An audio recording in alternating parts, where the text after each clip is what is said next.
Guys, another hugas na naman tayo ng dates, no?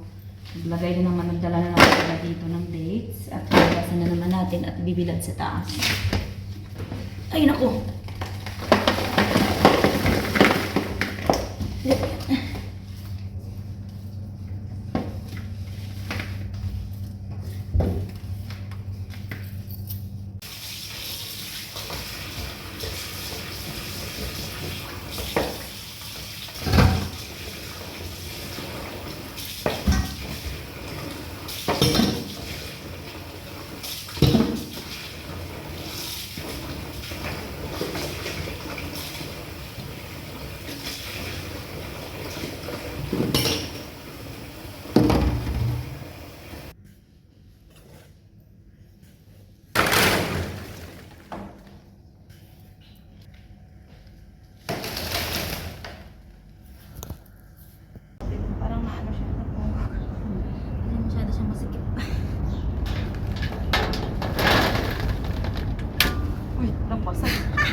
Sumabit siya eh.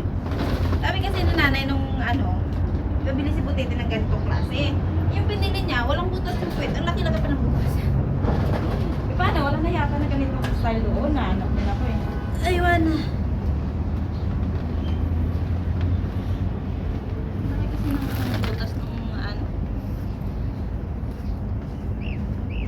Pag yung stainless naman, masyadong maliit yung butas. Aray, sakit.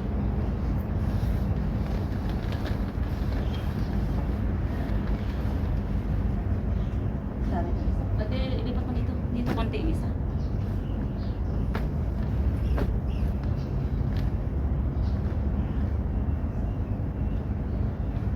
Class ito, class yan.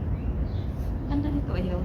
At yun na nga guys, sinayaan na namin yan sa dyan sa taas. Kukunin na lang namin yan sa dyan mga alas 12 mamaya ng tanghali. And bababa muna kami at mag-aayos kami ng aming tatanghalian. At dumating na yung aking order na pusit guys.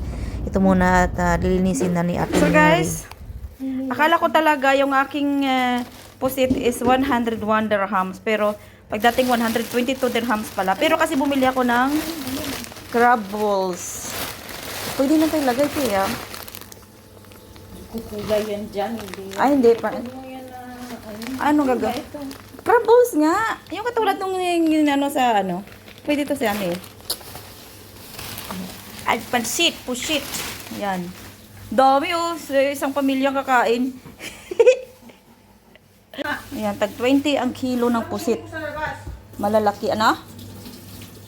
Ano? Ano kukunin niya daw sa labas? Pusit. So guys, i-check natin sa Ate Mary. Tuyo. Asan na yung tuyo nila nilagay? Andyan naman. Ay, ando sa loob yata. Ito yung i-ref mo? Yes. Okay. Na yan. Wow! Adobong pusit! So yummy, guys. Luto ni Ate Mary. So guys, nalipasan doon ng gutom sa Ate Mary na kapag tinidor at kutsara. Kasi tinidor plastic tapos kutsara. Uy! Nakaulam kami ng pusit. Uy! Mayaman na kami. Naka-afford na kami bumili ng pusit. Hindi lang puro manok. Ano sa tingin mo, Ate Mary, ang luto ko? Masarap? No. Score. Ito pa yung mga naghihintay kasi magbabalot pa kami mamaya ng dates. Prepare na ako doon para tama.